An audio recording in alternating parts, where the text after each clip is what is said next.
De mitos y realidades. Todas las personas necesitamos creer en algo. Debe ser una vida muy triste, muy terrible, si no creemos en nada ni nadie, si no tenemos una ilusión.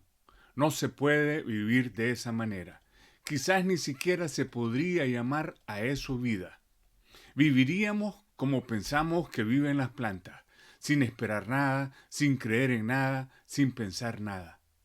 Las ilusiones, las creencias, las esperanzas nos ayudan a vivir, dan contenido a nuestras vidas, les dan color. Pero hay de todo tipo de creencias. Las hay que son positivas y las hay que son negativas.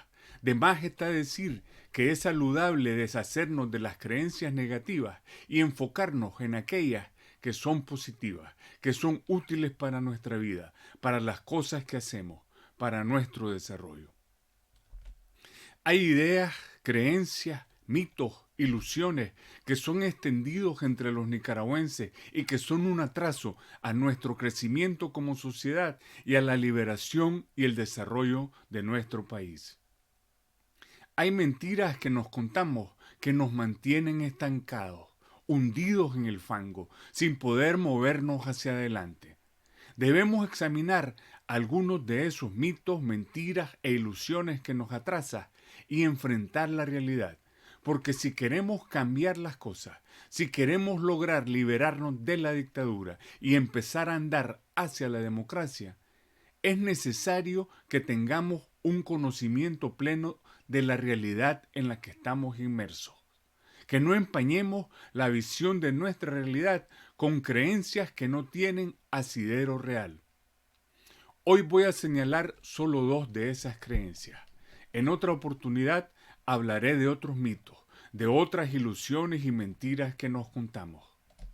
Hay más, muchas más que invito a usted a observar a su alrededor y a procurar liberarse de ellas. Ese primer acto de liberación personal es un avance en el camino de la liberación de nuestro pueblo.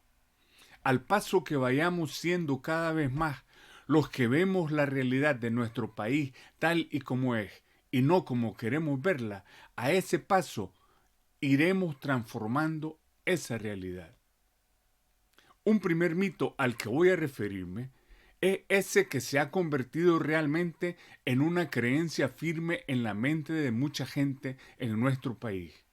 Es la idea de que es necesaria una gran unidad de las organizaciones que se hacen llamar de oposición para poder salir de la dictadura.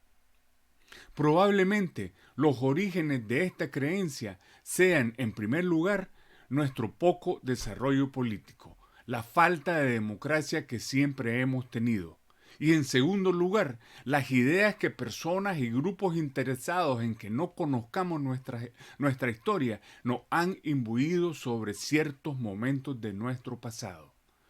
Una unidad así concebida de todos los opositores a la dictadura es una idea antidemocrática, pues atenta contra la diversidad de pensamiento que es elemento fundamental en la democracia.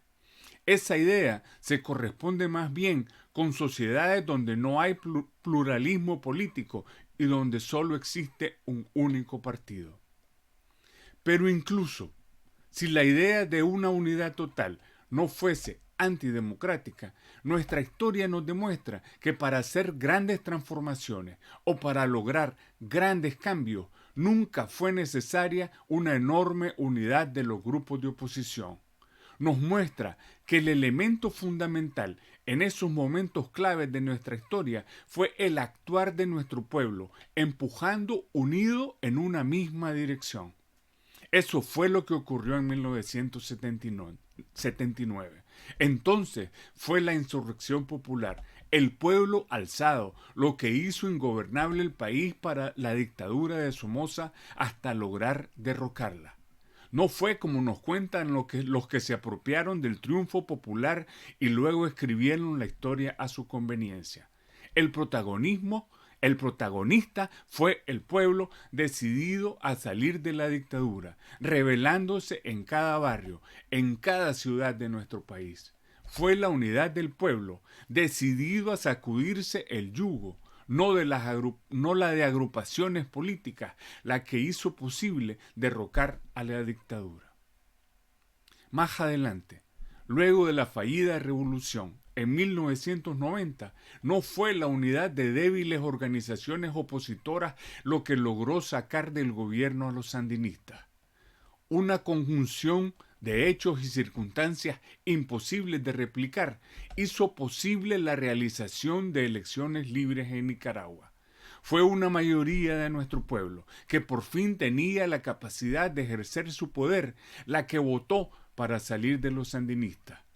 No es culpa de nuestra gente que luego la señora Chamorro y su familia hayan traicionado la voluntad popular y pactado con los hermanos Ortega Saavedra y le hayan dejado conservar su poder y hayan permitido a los sandinistas saquear el país y hacerse de enormes riquezas que aún a estas alturas los nicaragüenses estamos pagando.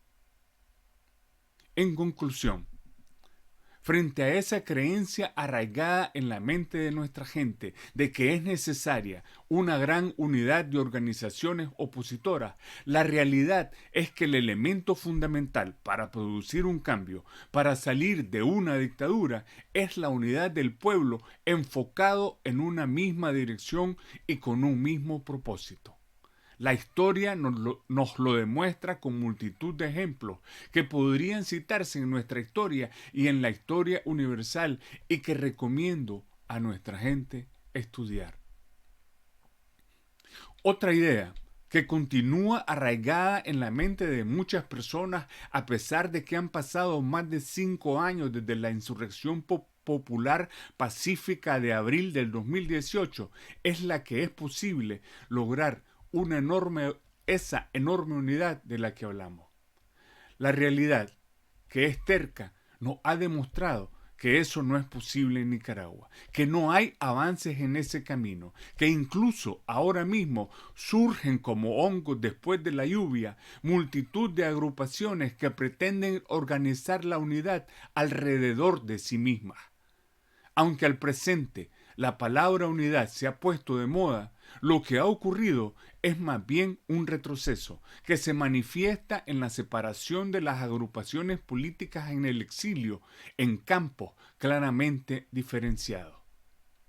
Seguir a estas alturas pensando en querer conseguir la unidad total es un obstáculo que nos ponemos nosotros mismos, pues algunos grupos y personas se dedican a esperar a alcanzarla para luego enfrentar a la dictadura.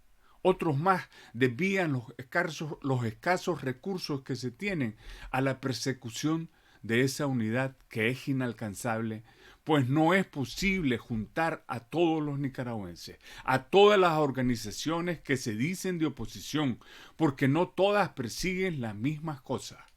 No todas quieren salir de la dictadura, no todas quieren derrocarla y hay algunos grupos y personas que quieren únicamente hacerse con el poder sin cambiar nada más.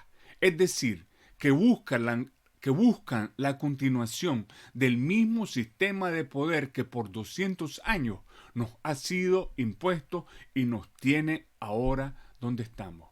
Esta dictadura va a caer. Pero si no desmontamos el sistema de poder que la hace posible, seguiremos como hasta ahora el mismo ciclo de dictaduras y caos y regresaremos más adelante a este mismo lugar en el que ahora estamos. Es un sistema de poder que por más de 200 años ha ido destruyendo nuestro país y si no han logrado aún destruirlo completamente es porque es un país por naturaleza sumamente rico. Frente a esa idea de que es posible y necesaria una gran unidad de los grupos que se hacen llamar de oposición, la realidad nos muestra en innumerables casos que el surgimiento de fuerzas capaces de hacer grandes transformaciones se produce cuando hay un movimiento que empieza muy pequeño, que va ejecutando acciones efectivas y va demostrando su capacidad de acción. En nuestro caso, para derrocar a una dictadura.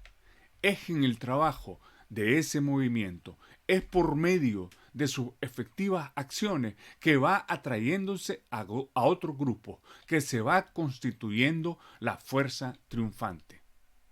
La unidad efectiva, real, la que produce resultados, no ocurre en una oficina o frente a un computador o en un congreso, sino en el trabajo de cada día, en la ejecución de acciones que son espacio de colaboración y creación de lazos entre personas y organizaciones.